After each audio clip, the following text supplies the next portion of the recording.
I actually forgot this was on here. So I talked about Glenn Schofield earlier, who created Dead Space. Okay? And he left the studio and started his own studio and started working on Callisto Protocol. It's basically like he lost the license, but he still had ideas for this world. Or maybe he's one-hit pony, I don't know. One-hit pony, I don't think that's an expression. Anyway, so he starts his own studio, and he's making a game that's clearly Dead Space inspired.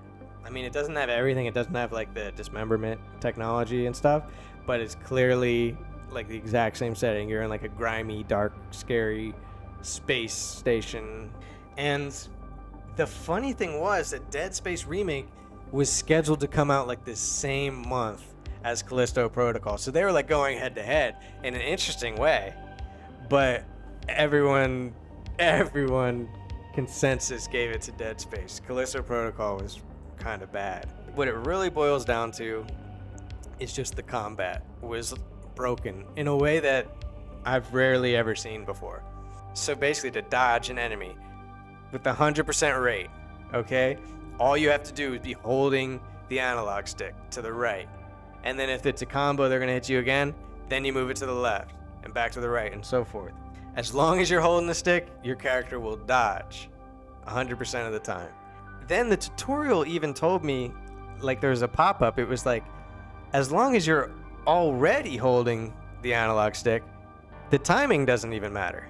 Like, the tutorial told me that. I probably could have figured that out anyway, but just lacking that knowledge would have at least made things feel a little more threatening.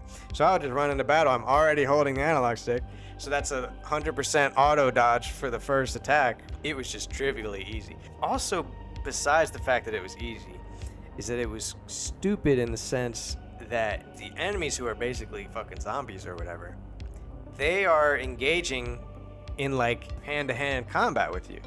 In real life, they fucking dive at your neck and just tackle you and rip your throat out. But here, they're fucking squaring up on you, and you're doing, like, a fight with them. And it's stupid. You know, I said to my friend, I felt like Evander Holyfield out here. Like, it was just kind of stupid. You did get guns later, but they would be part of, like, your melee combo.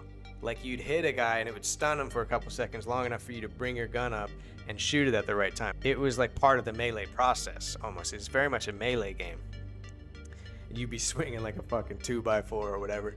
And then, like I said, even with Dead Space, the storyline is kind of forgettable. So if you take away the tense gameplay and the feeling of dread and stuff like that, and you just make it trivial, you're done.